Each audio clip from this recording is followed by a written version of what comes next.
subira ukuboko mugenzi wawe ati ndakwifuje ko tuzohurira muri kijya giteramo, muri kijya concert. Hagiye mpangerageza kwimagina ibintu vyaho hantu birasiga ngene amabarabara y'ibiyo bayatambukirako, nkumva birasiga. Ibaze inzira z'inzahabu birasiga. Ariko narashimye Imana ko atanumwe azoba depayse. Narashimye Imana ko Imana muri twebwe yadushizemo aka option kuko uzovyitwaramwo neza. Tuzovyitwaramwo neza. Nakaka vinyu yavuga ngo nzosubira kukanywa. Hari umuntu anganye gutya atanywa akavinyu n'ukuri. Mugabo turabikiwa akavinyu kataborera kagwa neza, gatemba neza. Bantu Imana y'isi nkuru, Yesu yarabivuze. Y'isi nkuru si n'ibintu abakizwa bateranamwe intege. That's true. Kuno kuri abantu muboshwe n'umudiringi muwebe, abantu muboshwe n'umuruturutu muvemwo, mubumbwe na Yesu, murindira akavinyu keza, murindira ibihe vyiza.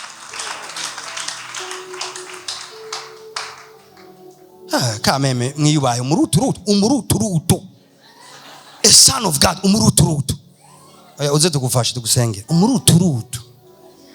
Oya ingo turondere umwami, tuzojya ku bintu biri original, ibintu vya vrai birimo n'umwanda. Bijya bintu birimo n'umwanda, bijya bintu. Iyo vide ufise ni iki? Eka Yesu akuzure, Yesu yuzure iyo vide. Sinzi ko no muzima va nigisha ariko ndigisha.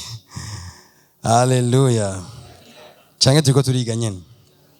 Akumbure nje kuvyo mwemerera dutegure nk'umukate wacu no munsi. Ndizera yuko muri umwanya nyene sigaranye nza kubitanga. Now ndagiye kuvuga irindi banga ry'impwemu rikomeye cyane. Kumbure badufatiyeho, turi mu mwaka udasanzwe, turi mu mwaka w'agakiza hano. Ariko umwaka w'agakiza hari ikintu mpwemu yera kuvyukuri yavuganye n'umutima wanje kugira ndakibashikirize, kandi shobojwe na mpwemu yera ndiko ndabikora mu masengesho yose twagiye turagira. Yambwiye gutya, yambwiye ngo agakiza karashoboka mu burere bwose bw'ubuzima bw'umuntu, atariko bishoboka igihe Satani akuyemwo akarenge, igihe Satani akuyemwo urutoki, igihe Satani akuyemwo ukuboko kwiwe. Bijya ubona vyafafanye vyogira ubuzima, kuko birafise igituma vyafafanye. Hariho ukuboko k'umwansi kubikandamije. Ayo magara yawe yumaniwe, hariho ubushobozi butumye amera uko ameze. Igihe ubwo bushobozi bwo hava, nico ndiko ndita ubushobozi bw'umwasi, ubwo bushobozi buhavuye, igikwirikira n'ubuzima wanyu. Mvuga iki? Shwe kuba ari relation, shwe kuba ari ama emotion yawe yononekaye. Icari cyo cyose cyo cyarononekaye, nagomba kubwire ko cyashobora kwakira agakiza kacu, cyashobora kubaho, cyashobora gukira. Irisifi gusa ko umwasi avamo muri iyo afere, irisifi ko akuramo ukuboko, akuyemo ubuzima bw'Imana buca butanga gutemba abantu. Abo twari kumwe ku munsi wa gatatu, abo tutari kumwe mwarahombye, ariko uyu nawo n'umunsi wanyu. Abo twari kumwe ku munsi wa gatatu, twariko turarabira hamwe ibice bitatu bigize umuntu. Umuntu ni mpwemu, mugabo ari mpwemu yonyene ntiyikwije. Umuntu arafise umushaha, ariko ivyo bibiri ntibikwiye. Umuntu arafise n'umubiri, kandi agakiza kuzuye ni igihe umuntu akijijwe mu buryo bw'impemu yihanye ibyaha byiwe akakira Yesu Kristo. Icya kabiri, umushawi ugakira. N'icya gatatu, umubiri wiwe nawo nyene ugakira. Hari ibyo umubiri ukeneye kugira ugubwe neza, ni iby'umubiri nyene, ibi twobivugana ikindi gihe. Mugabo hari ibyo n'umushawi ukeneye. Umushawi urafise amagara. Umushawi umuntu urashoboye kugira amagara make, urashoboye kuba affecte n'ibikorwa by'umwijima. Ugasanga umuntu la ngira mvuge cyane cyane ku karere k'ama emotion canke ibigumbagumba. Ibigumbagumba by'umuntu birashobora kugwara. Ari umukizwa mwiza yarihanye ibyaha byiwe, ntumusanga mu kabare, ntari muri copinage, n'umwana mwiza mu burere bwose sumusuma ameze neza. Mugabo akagendana umushawi ugwaye, yarakomereza ku buryo n'uwo bahuye aramukomereza, kubera Yesu yaramukijije mu buryo bw'impemu, mbwa ntiyamwuguriye umuryango ngo yinjire mu buryo bw'ibigumbagumba navyo ngo amukize.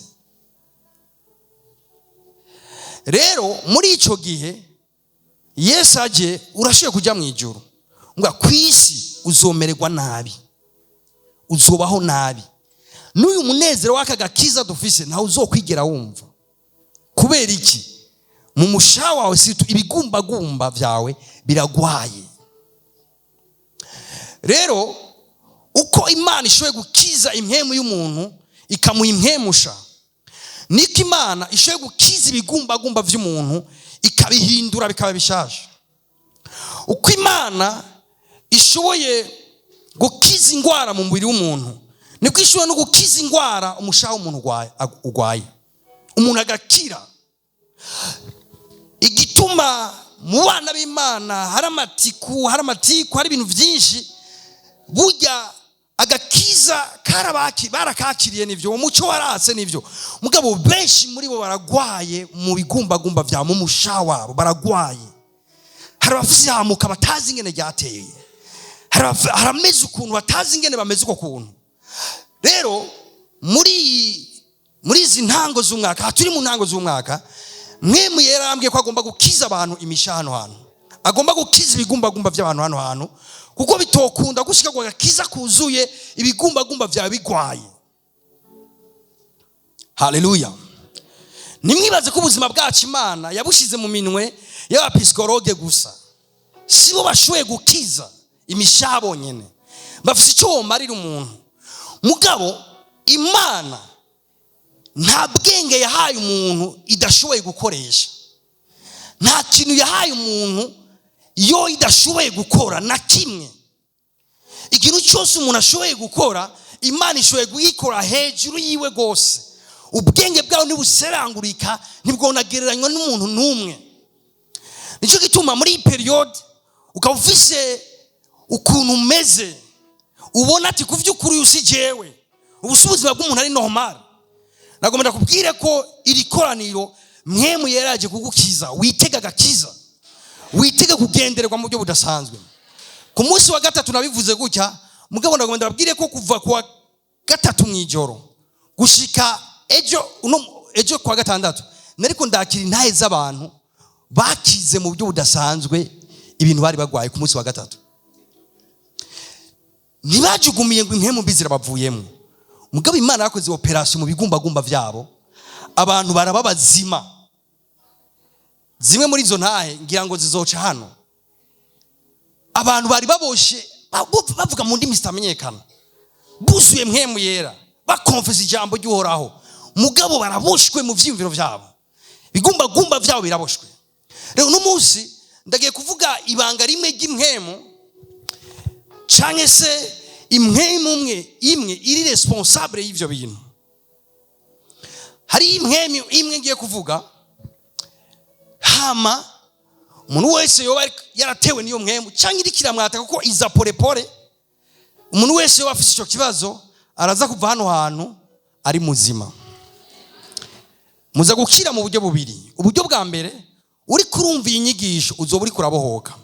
Uburyo bwa kabiri, nitwaba turiko turagusengera uraza kuba uri kurabohoka. Vuga turi umunsi wanje wo kwidegemvya. Bibiliya ivuga ngo abo umwana yahaye umwidegemvyo nabidegemvya by'ukuri. Birababagire ko umwana w'Imana ashoboye guhabwa umwidegemvyo mbwa ntiyidegemvye. Ashoboye guhabwa agakiza mbwa ngo akiza nigashoboye kumuzana ahantu yidegemvye. Kubera iki? Ntigeze amenya inzira y'umwidegemvyo. Rero ngiye kuvuga ibijanye n'icyo twita impwemu ya pito. Twese tuvuga ati pito. Sivisi jambo ry'ikirundi ryo gusigura iyo mpwemu ya pito, mugabo ndaza kusigura ingene ikora. Iyi nushoye kuyiterana imbere utamenya ingene ikora hama ngo ikure mu buzima bwawe.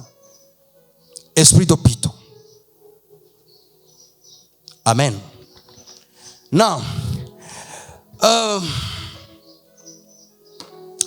ndabaza muramaze kubona abantu mu buzima bihebuye?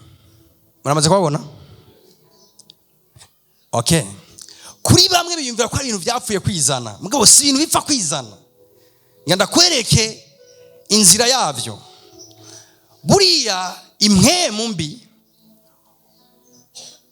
nari nyinshi ntizikora kumwe. Hari uburyo zimwe zikora n'ubundi buryo izindi zikora. Rero nk'iyi mwemu ni impwemu très dangereux. Kandi ntizinangana, impwemu ntizingana. Bisigura iki? Bisigura ngo ntizinganye ubushobozi, ntiziri ku ma levels amwe, ntizingana. Mugabo iyi mwemu ngiye kuvuga ni mwemu iri kuri level yo hejuru mu mpwemu mu bijyanye n'ubwami bw'umwijima n'ingene bwubatse. Iyo umuntu rero iyi mwemu yateye ubuzima bwiwe hama ntabe yarigishijwe ibiriko biraba n'ikibikozi cyari cyo, ashobora gutwagwa nk'inyagano akisanga ubuzima bwiwe buri mu gasho k'igihe kinini ya cyane, mugabo atigeze namenye nuko aboshwe. Niko ndabaza, muramaze kubona abantu bihebuye, muramaze kubona abantu bameze ukuntu gutandukanye kabisa, ukamona ko umuntu uburyo abayeho nawe nyene ntiyitahura, uburyo ameze nawe nyene ntiyitahura. Ibi birafise icyo bivako, nicyo ngiye kuvuga. Iyi ni ibanga rikomeye cyane mu vy'imwemu, nifuza ko umuntu wese hano hantu amenya. Iyi mwemu ya pito irakora mu buryo bubiri nyamukuru. Icambere, uburyo bubiri nyamukuru ikoramwo, ikorana n'ivyiyumviro vy'abantu. Mvuze ingene ikora ino mwemu. Si mwemu yoza ngo ikunige gutya. Hari izi bikora gutyo. Mugabo ino mwemu si mwemiza ngo inige abantu gutya. Si ni mwemiza mu guhomvya abantu bariko baragira ubucuruzi n'ibindi. Mga ino mwemu kimwe mu bintu ikora, ikorana n'ivyiyumviro vy'abantu. Irasufura abantu ivyiyumviro. Irateza abantu ivyiyumviro. Aha nyene nkiraha wumve ko ivyiyumviro byose bikuzako vyose ntibiva kuri wewe, ntibiva no ku Mana, vyose hari biva ku mwasa, hari biva kuri Satani. Ikiri responsable, imwemu iri responsable y'ivyiyumviro rero vya Satani biza ku bantu ni imwemu ya pito. Amen. So ije ku muntu hari ibintu bibiri nyamukuru igira. Icambere, itera abantu kumva batikunda. Amen. Vuga ati ndikunda. Asinduka navuga kwikunda muri sanse mbi. Bibiri ivuga mu kwikunda. Ndiko navuga kwikunda kumva kuriho kandi uri muzima, kumva kufisa agaciro. Rero iyi mwemu kimwe mu bintu izana mu vyiyumviro vy'abantu, irabasufura ikazi kabwira umuntu wewe ntumeze neza, uri mubi. Abantu bose bazi ko ari babisi babi, ikamubwira ati we nta kintu kimwe wo kwambara kikubere, wewe nta hantu na hamwe bo gukunda, wewe ntusa neza, wewe ntumeze neza. Ni ivyiyumviro utabizi neza wava wiyumvira ngo ni wikura vyiyumvira, ni hiyobereye nyene, ububi bwayo buraha nyene. Iragusufura ivyiyumviro nk'ivyo ukumva ntacyo umaze, ukumva nturi mwiza, ukumva ntiwoberwa nawe kwambara neza, ukumva ntushoboye kwakirwa ahantu namwe, ukumva ntuhawe n'igwere ahantu namwe, ukumva ubuzima bwawe ntibufise agaciro ahantu na hamwe ku muntu n'umwe, ukumva nta kintu kiwawe na kimwe ukunda. Bishoboye kuba bimaze gushika canke warabonye uwo vyashikiye, ukumva nta kintu na kimwe kiwawe ukunda. N'umuntu uvuze wumva uvuga nabi, utambuse wumva utambuka nabi, taye yawe ntuyikunda, amaso yawe ntuyakunda, n'umushatsi wawe ntawukunda, n'impuzu zawe ntazukunda, ivyo abandi bashoboye kubona ari vyiza, mugabo iyo mpemu ikuzana ahantu ata kintu na kimwe kiwawe ushoboye gukunda ngo uha agaciro, wumve ari ikintu gihambaye. Ufise ubwenge mugabo wumva ataco ufise, ufise ibintu mugabo ivyo bintu nta n'ivyo ukunda. Niyo bava bimvira ngo ni ibintu bipfa kwizana uko nyene. Ubwami bw'umwijima burubatse. Kimwe rero mu bintu biteza abantu ivyo bintu ni impemu yitwa Piton, iza mu vyimviro by'abantu ikabateza kutikunda. Umwigeme mwiza Imana yaremye neza wakaranga akumva ntiyikunda, akagwa kwishura ko bagendana nukira abantu. Umviriza ahantu Satani ashoboye gushikana umuntu mwiza w'ubwenge afite ivyimviro, ngakamuzana ahantu akamubwira ati we ntacyo umaze, kandi akavyakira mu mutima, akumva yuko atana kimwe amaze muri societe, akumva mbere ati naye mashure nize yamfuye kubusa. Si ikintu kiva kwizana, si urubuto gwitera mu mutima w'umuntu, si ivyiyumviro we wiyumvira, ni impemi gusufra ivyo vyiyumviro, ikurungika ku ivyo vyiyumviro. Ukore ko dushoboye gutunga abakristo, ushoboye kumuboneka aratambira Imana, mugabo indani muri we aho hanze sose yumva bishe, yumva yibihira nawe nyene, yumva atiryoheye nawe nyene, yumva atanezerewe n'ubuzima bwiwe nawe nyene. Kubera iki? Ndakubwira objective icagamije. Burya icagamije zo gutera abantu kutikunda. Arafise iyindi mpamvu iri nyuma y'ivyo nza kukubwira. Haleluya. Bwati umunsi naje kwa muganga. Mwemu yera uno munsi afise igikorwa cyo kukuvura wewe no kwegeza kure ivyo vyiyumviro biterwa niyo mwemu. Bwati ndi mwiza. Nimba mwumvise ivyo ndiko ndigisha atura gose. Bwati ndi mwiza cyane, uti ndi mwiza cyane, bwati ndi w'agaciro cyane. Uzobona abantu babaye atake niyo mwemu bagenda isoni nyinshi cyane. Niki nagomba kuvuga ubuntu menga yifata ku munwa, agenda isoni nawe nyadashoboye gusigura, yumva atakigwa, yumva adafise ivyo ariko aravuga bitagira agaciro. Wanashima reka avuga ibintu vyiza bikomeye, mugabo yaramushikanya ahantu iyo mwemu yica ivyizigiro muri we, yica uwo mutima kwikunda, hama kumva meme na discours agize ntibaho. Yarajije kuvuga neza cyane, muga discours agize ntibaho. Akaraba abavyeyi bamuvyaye akavuga ati asha nawe nyene ntabakunda, aho yavukiye ntakunde, imodoka yiwe ntayikunde, akazi kiwe ntagakunde, akaba bohe wa wantu. Urashoboye wewe kwibaza ngo ni ikintu kirengana uko nyene ngo ni ivyimviro niyumvira. Si ivyimviro wiyumvira, ni mpemu yateye ubuzima bwawe kandi ubwirizwa kubohoka. Tuvuga ati kwikunda bigaragarira icambere, bigaragarira ku isoni nyinshi. Isoni nyinshi rimwe na isoni ziva ku kutiyemera, ziva kuri uko kuntu iyo mpemu yamwemeje ko atacari atanica amaze.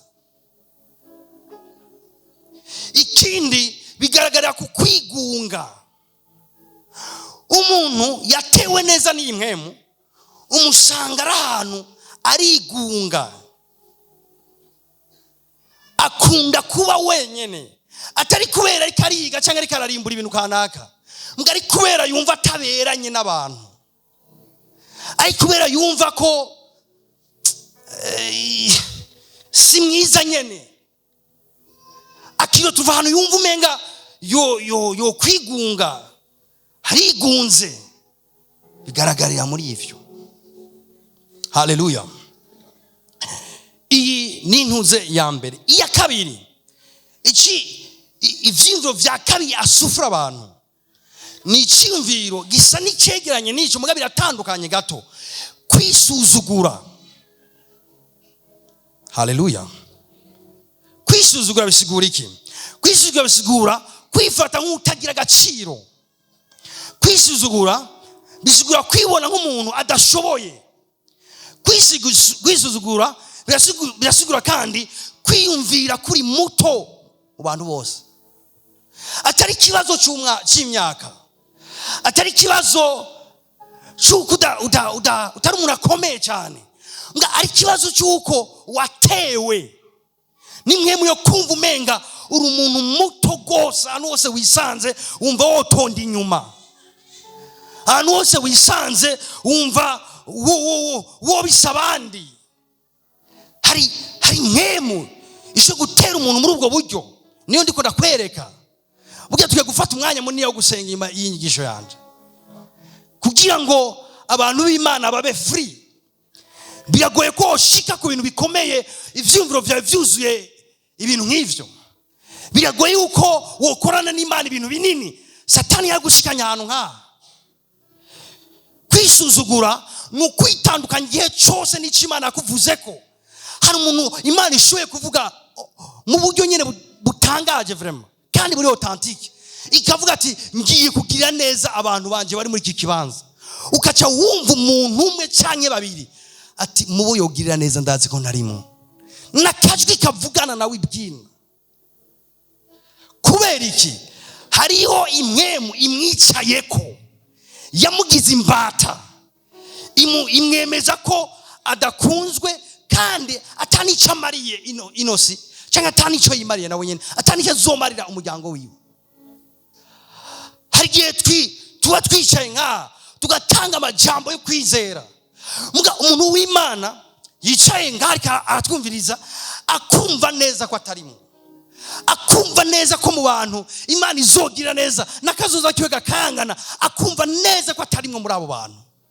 Siwe yishikanyaho nta numwe adashaka gutera imbere, siwe yigize uko nta numwe adashaka ineza y'Imana.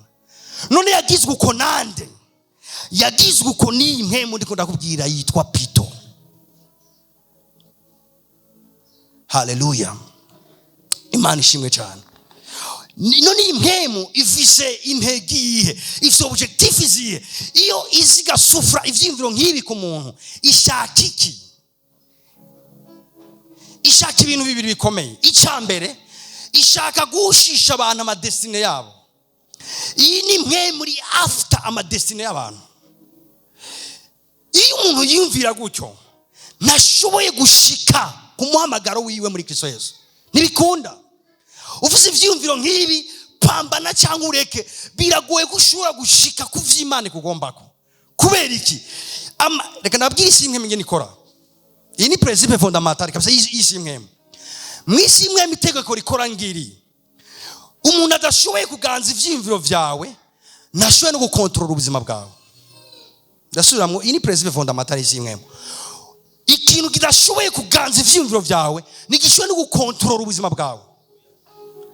Ino mwemi iyi principe irayize. Nababwiye mu bwami bw'umwijima iri jambo logos bararizi, ivyanditswe barabizi. Satani umunsi umwe yigeze kubwira Yesu ngo handitswe ngo, kandi avuga verse iri muri Zaburi. Pour dire ko barabizi. Usomye Zaburi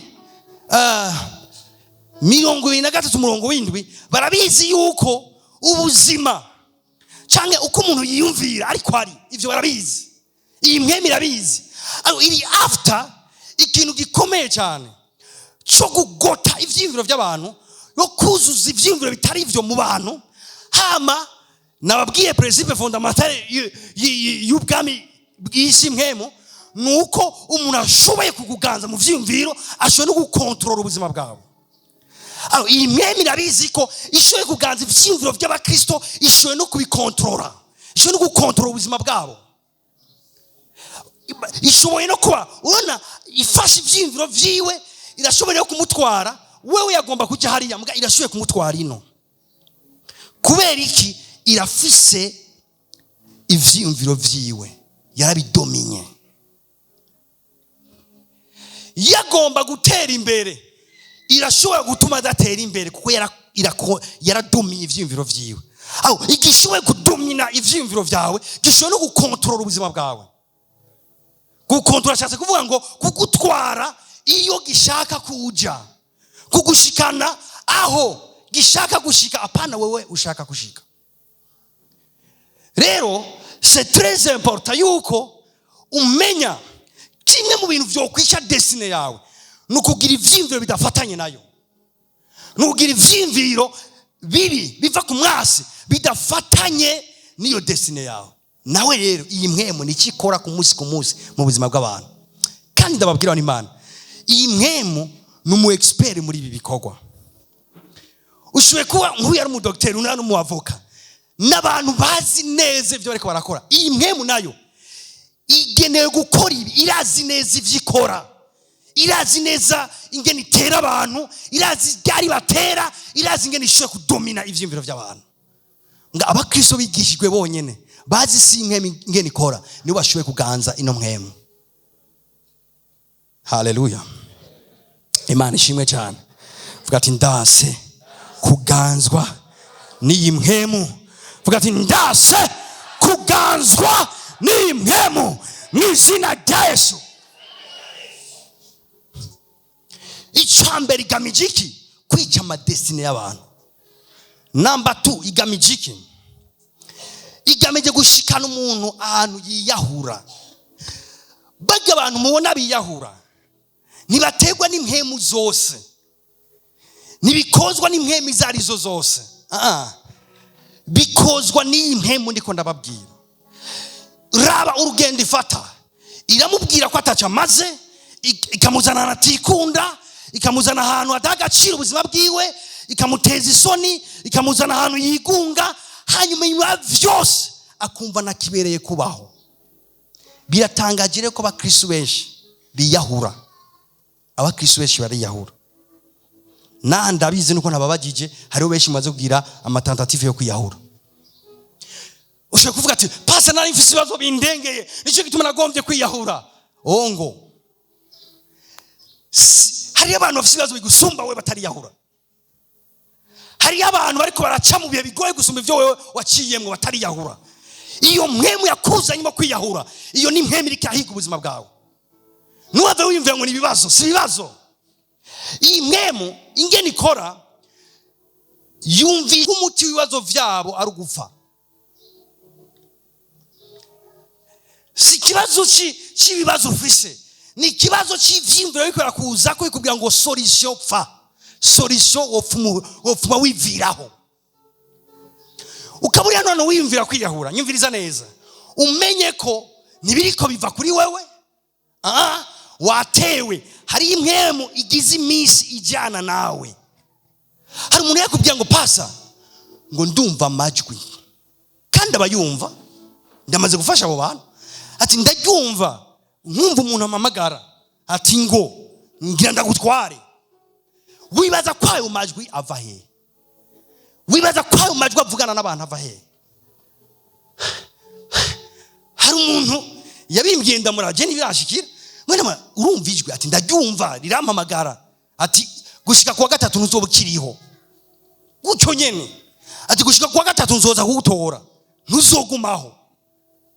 Ndamubwira ati gushika kuwa gatatu uzoburiho, kandi n'umusara cyariho. Mugabo iryo jwi riba riko rirondera iki? Riba riko rirondera ubuzima bw'uwo muntu. ashikana tubavuga ati ndarekuye ndapfuye ndavyakiriye, avyakiriye arapfa. Ushaka umuntu asose mu nzu gutya imodoka ikakimugonga, abantu kaje ngo yari yabivuze, mugasumuvugishwa impwemu yari kiravugana nawe yo kumwica. Bishikana ahantu biyahura, umuntu akumva nakibereye kubaho, ubuzima burabishe. Ndazi biramaze kubashikira hana batari bake, kumva ubuzima burabishe, kumva none kubaho ni bisobanura iki kubaho. Ahubwo abapfuye baranezerewe, abapfuye ni sawa. Siwe uri kuriyumvira ivyo bintu, ni mpemu yitwa pito iri kiragusufra ivyimviro. Kene kukwaka ubuzima, kene gupfa wiyahuye, kene gupfa urupfu rwapfuye Yuda. Haleluya. Vuga ati ndase kuganzwa n'impwemu mw'izina rya Yesu. Vuga ati ndahakanye kuganzwa n'impwemu. Hari igihe mu muryango wumva ngo hari impwemu yo kwiyahura, none mwibaza ko ari impwemu nyabaki? Ho wibaza ko biza gute? Nta muntu numwe avyuka ijoro rimwe ugende kwishira ku mugozi. Buhoro buhoro igusufra, ikubwira ibintu, ikwemeza. Rabiki abantu bagukunda, rabiki rabana biriya hamuna gateba gashika hana ati ndarikuye je numva no kwifira. Haleluya. Vuga ati ibibazo vyanje inyishu yavyo surupfu. Ibibazo vyanje inyishu yavyo surupfu. Ibibazo vyanje inyishu yavyo surupfu.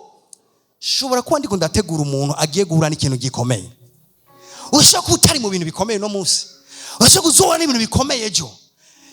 Mu bihe nk'ivyo ni impwemu izi kavugana n'umuntu ati solution ni wipfire. Kaje usanga umuntu yimanize, umugabo mwiza, umupapa afise abana 5, afise urugo, mukamusanga yimanitse hejuru kuntuze ku mugozi, akamwumvisha ati nawo siga abana bawe nta kibazo, nawo siga umufasha wawe nta kibazo, nawo siga bijana nta kibazo. Akimanika neza ikiziriko pa gashira ngaha, kaje usanga ubuguru ameze gutya.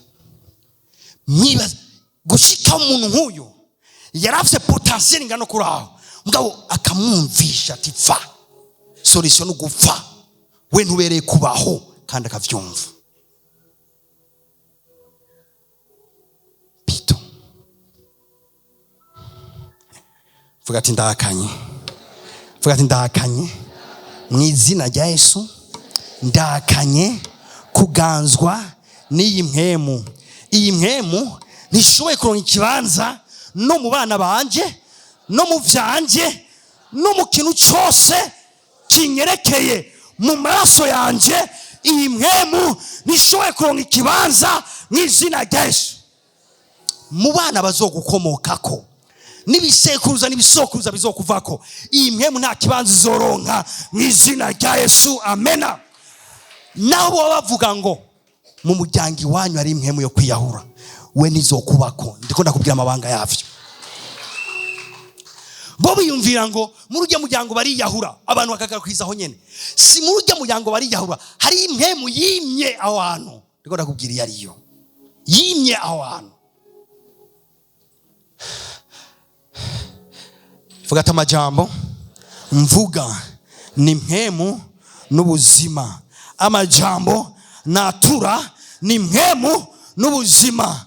Atura gutya ati ndase impwemu yo kwiyahura mu ruvyaro rwanje, mu maraso yanje yose, mw'izina rya Yesu.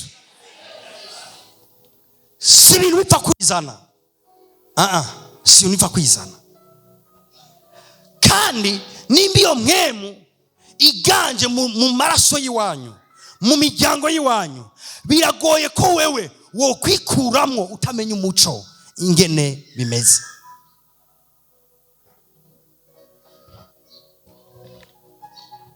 Haleluya. Imana nishimwe. Imana nishimwe. Reka dusome imirongo imwe imwe.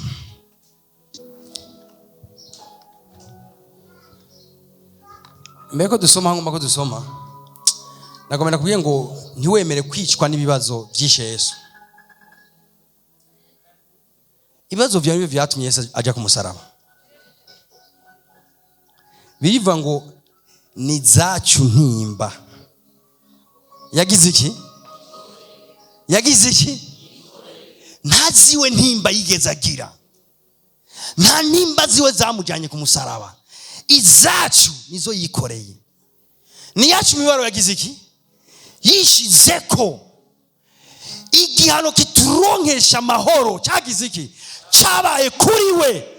Alors ni gute none ivyamwishe kandi atari ivyiwe ari ivyiwawe vyogaruka nawe bikakwica? Ni gute wofata ikintu cyashize Yesu ku musaraba nawe ukacakira hamukavuga ngo kubw'ingorane ngira ni iki? How? Wica gute ku kintu cishe Yesu? Yesu yapfuye kubw'iyo mpamvu nyene igomba kukwica wewe. Yesu yapfuye kubw'iyo mpamvu nyene ituma ugomba kwiyahura. Yesu yapfuye kubw'iyo mpamvu nyene ituma wumva utikunda. Yesu yapfuye kubw'iyo mpamvu nyene ituma wiyumva atacumaze. Niyo mpamvu yamwishe nyene. Ni gute iyo mpamvu yomwica hama nawe ukagaruka ukemera ngo kwice? Vuga ati ndase kwicwa n'ivyatumye Yesu amfira. Ndase kwicwa n'ivyatumye Yesu amfira. Ako kabongo ufise, iyo depression ufise, niyo nyene yamutwaye ku musaraba. Niyo cyatumye nyene apfa. Ku musaraba kabongo Yesu yikoreye sakiwe iwe. Iyo ngwara wumva wo kwiyahura kwera uyigwaye niyo nyene yamutwaye ku musaraba. Si iyo ngwara yabambiwe, si iyo ngwara yashishaguwe. Yashishaguwe kubw'ingwara zacu. Alors kubera iki ikintu cyamwishe ugomba kugisura kukwica nawe? Ufata ingingo kwiyahura ufatiye kuri ico kintu cyamwishe yatangiye ikiguzi. Alors niye strategy imwe mikoresha. Izi strategy imwe yonyene imwe mikoresha. Ngiye kumena iri banga. Somera Actes des Apôtres 16:16. Bukeye tugiye aho basengera duhura n'umwigeme arimwo daimoni aragura. Iyi daimoni bavuga ngaha ni yari daimoni isanzwe. Usomye muri yazi gifaransa bavuga ngo impwemu ya pito gutyo nyene. Haleluya. Un esprit de pito. Murahabona? Ni impwemu yari ifise izina. Ni impwemu ndiko ndababwira. Yari ifise izina. So ngarukana mu bukeye bwaho tugiye aho basengera duhura n'umwigeme arimwo daimoni. Mu Kirundi bavuze ijambo gusa daimoni. Mbwe yari impwemu yitwa pito.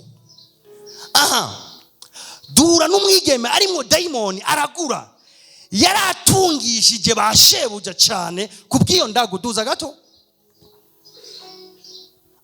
Bukeye uyo aradukurikira twebwe na Paulo asemerera ataba bantu n'abasavyi b'Imana isumba byose kandi babarira inzira y'agakiza. Tuza gatonye umvirize kanongondera amara iminsi myinshi agenza tyo, ariko Paulo adundumiwe arahindukira abariyo daimoni ati ndakubariye mu izina rya Yesu Kristo muvemwo. Onima ndakumbutira atasho akakanavuga ngo amara iminsi myinshi. Ni mwemu ishoboye kumara umwanya munini igendana n'umuntu, iminsi myinshi igendana n'umuntu imwumvisha ikintu kimwe. Ngira ibanga ryayo. Si mwemu yinjira briskema. Ni mwemu ishoboye kuza buhoro buhoro ikavugana na Claude kandi apana mwijwi. Ujya wewe ntukunditse. Claude akakanga ati cyembwa ndakunditse vraiment niravye. Haguruka Claude, haguruka. Haleluya. Batubwiye ngo ni mwemu ishobora kumara iminsi myinshi ivuga ikintu kimwe. Yashe kuza ikamubwira ati bariko baragenda ntiboneka icyumviro kikamuzamo ati burya wewe uri mubi. Akaca yishira ahantu ya disk itaniyo mwemu akagomba kwipuva ko ari mwiza. akaraba ati je mugambona mpagaze neza kubera iki ibi vyimviro bimbwira ko ari mubi. Aha natsinze kuko ishoboye kumara iminsi myinshi, irashoboye kumara umwaka imwumvisha ikintu kimwe, bakabandanya bakaca bahura n'umuntu amuraba nabi, ikacize kamubwira ati ntubona ko uri mubi.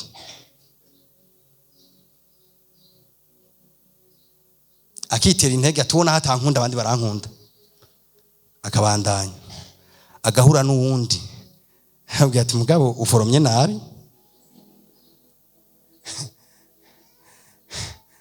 Biriko biragwira, ivyimviro biguma biza muri we, bimwemeza ikintu kimwe, ishuye kumara iminsi myinshi. Ni ataka briskema, nifa gufatiraho gutyo, igenda yumvisha umuntu ikintu gito gito buhoro buhoro, kandi ukwivuga niko kwafabrisa mu kwemera kwawe, mu kwizera kwawe. Ubushobozi bwawe muri mu kuvuga, ukwivuga ndakubwiye ngene urwanya, ukwivuga niko nawe uhoze utazi ingene bikora, niko nawe uguma febre, iyo information iri kuguma yakira buhoro buhoro. Haleluya. Mugabo uri umuntu uzi ibi ndiko ndakubarira, waraciye muri rishure ry'ivyimwe ndiko ndakwigisha, ndakubara ingene ucugira.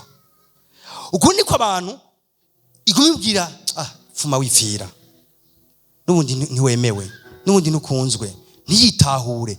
Alpha de compte ukaje musanga umuntu w'umugabo mwiza yimanitse kwidari yapfuye, umuntu w'umugore mwiza ugasanga yihaye imiti yapfuye, canke naho narapfa mugagendana ivyimviro vyo ko iyo kwiyica. Ntazi gituma ivyo vyimviro bimuzamo, mugabo hari imwemu imaranye nawe iminsi, araryama igacisha mwakiyumviro, akavyuka mu gatondo, tumukomera amashiyicare, akavyuka mu gatondo ikamubwira ikindi kintu, irikira mwubakamwo ikintu ishaka ko yizera kitarico.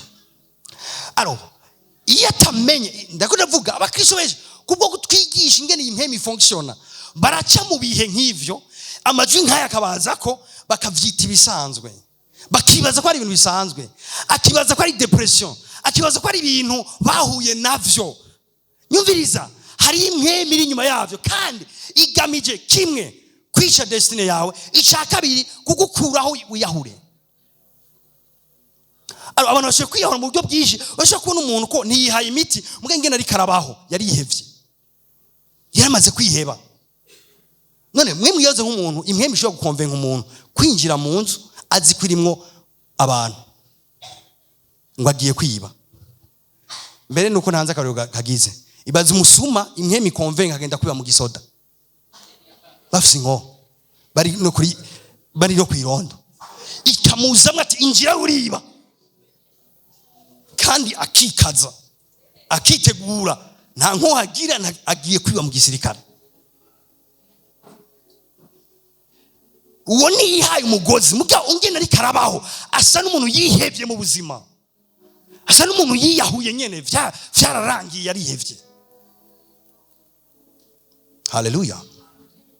Ibaze umwana w'umwigeme bamuteye inda, atwaye inda atifuza, hama akumva mu mutima ati ico uwo mwana arabizi harimo na riske y'urupfu, mugabo akagenda bakamuha imiti akayimira, gakomaraza umutima akayinywa.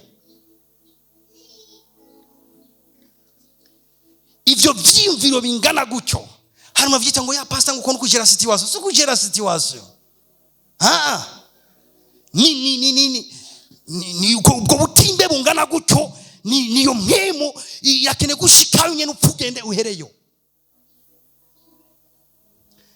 Nshuti zanje, ni kimwe kwakira gakiza, mugandi kindi kuba free nyene kidegemvya si kwinuze nkizi. Strategy iwe nukushobora kumarana nawe igihe kinini, ariko akumvisha ikintu kimwe gushika uzocumva.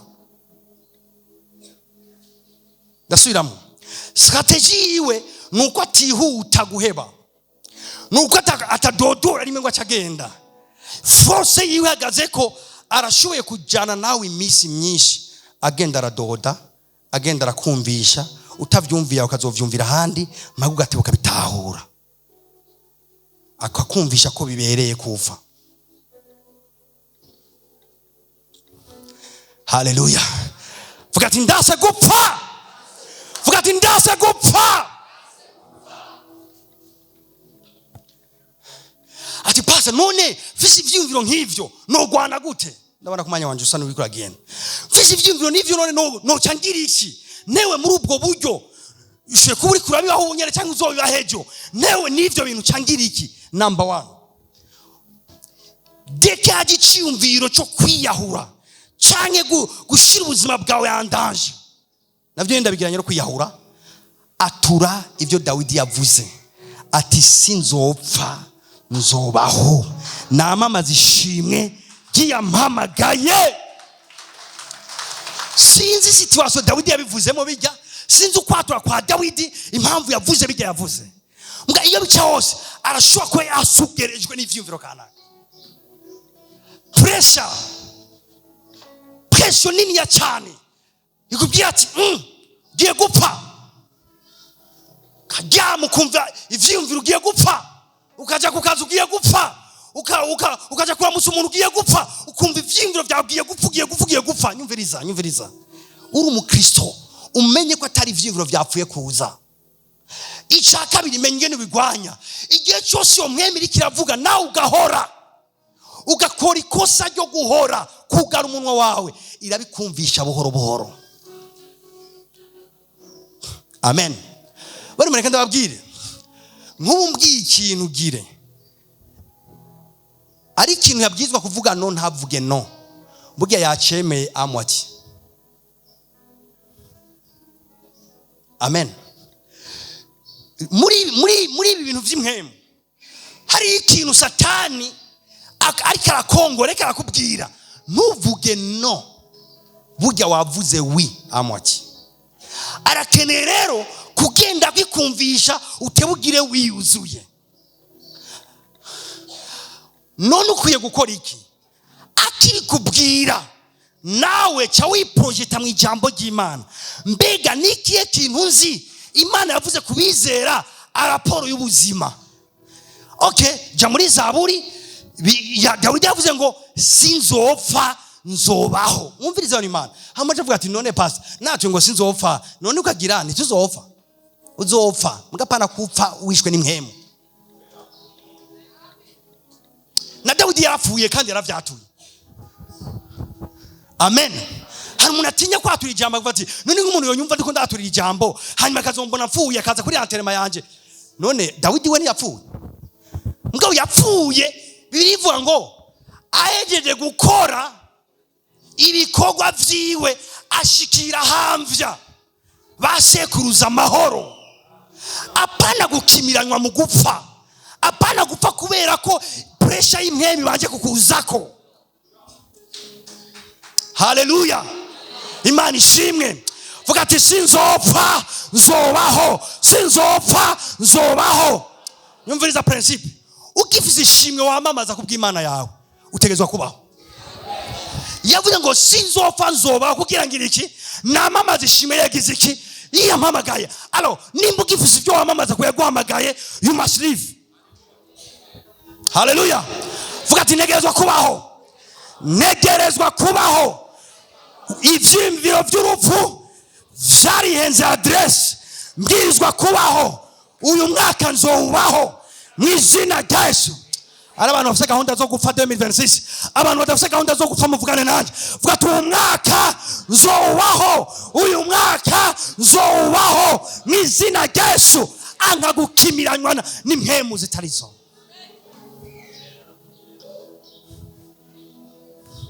Umuntu ugasanga yarigunze ahantu ha wenyene akamwumvisha kandi akaguma hoze. Atura ijambo ry'Imana icyo rivuga ku buzima bwawe. Atura ubuzima. Atugiye gufa sinzopfa. Umuntu ariko arakuraba gutya yogira wagwaye uri kurivugana. Mbwa ntiwagwaye uri kurishurana n'imhemu itaboneka kuko ari umuntu w'imhemu. Icumve kugije ko ugiye gufata sinzopfa ugiye kugira gisasi nayo nzogira. Nawe yabivuza bikongorera we bivuge cyane. Ndavuga kuvuga iki? Kubivuga gute? Cyane. Vyature cyane. gushika iryo jwi ruzimije muri wewe. Icyo ni kimwe n'inzira ya mbere, kwakira iki jambo ry'Imana rikuvuga ko hamugaje ucatura cyane. Bari Imana, ijambo ry'Imana ingene rimeze urashobora kugiyatura ko ku buryo ryajwi wumva rigiye. Amen. Ni bande bibuka ku ijambo ry'Imana ari inkota ya mpemu? Mumbwire amen. Abantu 200 bibuka ku ijambo ry'Imana ari inkota ya mpemu bavuga amen. Nimba ivyo vyibuka rero, muri kanyiyo ukeneye inkota, muri kanyiyo y'intambara ukeneye ikigwanisho, kandi uragifise n'ijambo ry'Imana.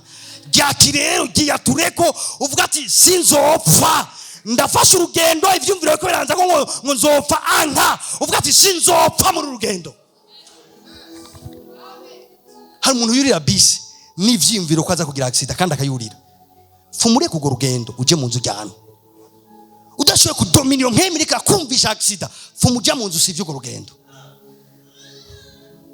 Nga uyidomina gute? Icara ku ijambo ry'Imana. Uvuga ati inzira y'umugororotsi imeze nk'umuco w'agatondo tondo utera ugwira gushakeye gose. Hamuvuga ati iyi nzira yanje ni nk'umuco, nta mwijima ujya kwivanga muri yo. Gushika iryo jwi wumvise urinesheje, kuko ni combat spirituel, ukugwana n'imwemwe. Gushika wumvise uryumvishe urinesheje. Utarayinesha sivyo byo kwiye gusivya byose gushika urineshe. Hamurinesheje genda ukore. Ichaka bindi strategy ya kabiri yo kudominiyo mpemu ni Paulo yakoresheje. Birivuga ngo arahindukira abariyo daimoni ati muvemwo mu izina rya Yesu. Cette fois niriko itera undi muntu, ni wowe nyene iriki yakubwira. Urashiye guhindukira ukavuga ati wa mpemu mu izina rya Yesu. Ubo twanayimenye ashiye kuba ati wa mpemu Pito cyangwa wa mpemu korana na Pito, ndakwirukanye mu izina rya Yesu, va mu buzima bwanje. Irakumva. Bibiri ivuga ngo yaciye imuvamwo ako kanya. Fata autorité, hagara mu izina rya Yesu, ubwire iyo mwemi gusufura nawe udundubigwe, first udundubigwe mu mutima. Ni gute ndi umwana w'Imana uguma nimvira ibi bintu? Ni gute ndi umwana w'Imana uguma njyanwa muri ibi bintu? Hamudundubige mu mutima, hamvuga ati wa mpemu we, ndagutegetse mu izina rya Yesu Kristo, va mu nzira yanje. Bano Imana izogenda ako kanya nyene. Ni inzira zibiri, ntiwemere gucinyizwa n'iyo mwema. Ngoma numva kajambo kagumye kanzamwo ndakavuge, kandi ngome ndakavuge. Vyakweri ntacumaze wewe, kaje uko nyene.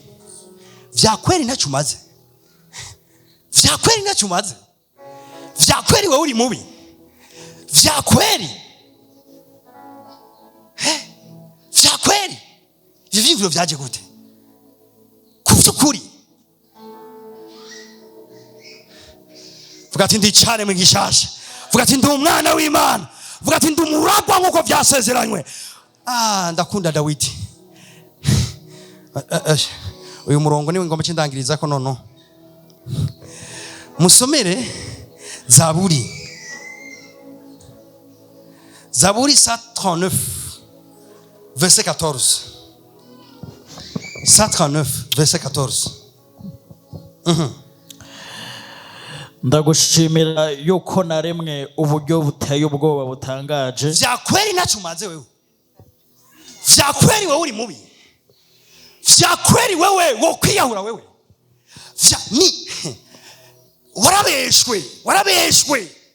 Warabeshwe.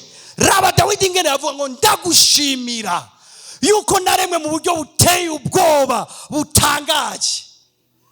Ibikorwa byawe nibitangaza, kandi ivyo akarere ko nashaka, kandi ivyo umutima wanje urabizi neza. Umutima wanje urabizi neza. Uziko ndigitangaza naremwe mu buryo butangaje, kandi ivyo rero ivyo umutima wanje urabizi neza. Umvize abantu pitanesha n'abantu umutima wabo utazi neza ko bari mu buryo butangaje. Nyiganza mugenza mubwiye ati urambona naremwe mu buryo butangaje. ego mubwira ati burya sindi ubusanzwe watewe iteka kwicarana nanjye, watewe iteka kwicarana nanjye, waremwe mu buryo butangaje, si nkuru ni ijambo ry'Uhoraho. Ndagushima yuko naremwe uburyo buteye ubwoba kandi butangaje. Itabifise nk'ikiziritse umutima wawe, Pito arashoboye kukurya bwa mutsima. Abantu ntibakubeshe.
Ubwoba butangaje cyane, ndasimbye kandi ivyo umutima wanje urabizi neza. Umutima wanje urabizi neza. Umutima wanje urabizi neza. Para kuma wisigura ngo mumbona gute? Ngo mumbona gute? Ugomba bakubeshe, abantu bagenda baraboshwe na Pito cyane. Bazokubwira ati yasha nukuri wewe. Ega umuntu akubwira ngo wewe ngo ugira ngo ndihore ahantu umutekano nukwiye ndahoze. Haleluya. Vuga ati ndi mwiza cyane, ndi mwiza cyane. Bibiliya ivuga ngo turemo umuntu mu ishusho yacu asa natwe. Wowe uri mu ishusho y'Imana, hawo wavuga ko uri umuntu mubi? Amen. Kubera ufise izuru rinini n'undi afise ritonye, ninde yakubeshe wewe? Kubera uvyibushe undi yonze, ninde yakubwiye ko abonze ari bo beza cyangwa bavyibushe ari bo beza? Pito avyishuye neza, atayo n'amakuru ya Pito. Wewe wumvirije radio isamirizi ya Pito? Ne wumvirije? Vuga ati Pito uwe no munsi nazoshobora. Pempo ingene wavutse ntibidetermine ingene uzoheza. Izere kumaze kuza muri Kristo Yesu niho dufise ubuzima, niho dufise ivyizigiro vya kweri. Nufise kazoza, ninde yakubeshe kweje atariho? Pito kiragucya ati ndugaye iradiyo isamirizi ya Pito, ureye no munsi sinzosubira kumviriza ibiganiro vya Pito.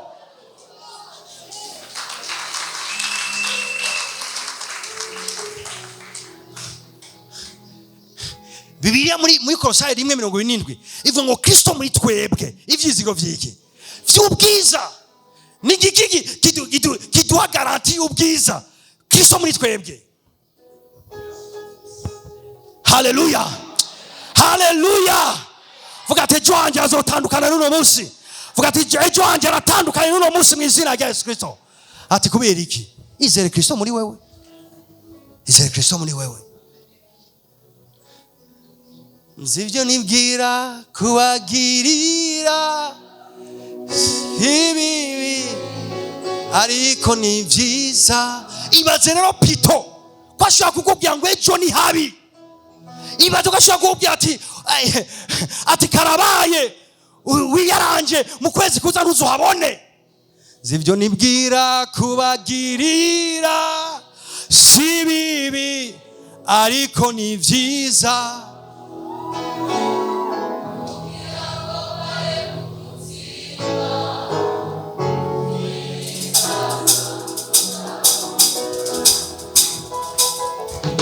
Ngaho mugende mubwira bababaye, muhumurize abakomeretse, mubabwire baze barebe dufise Imana itazihinduka.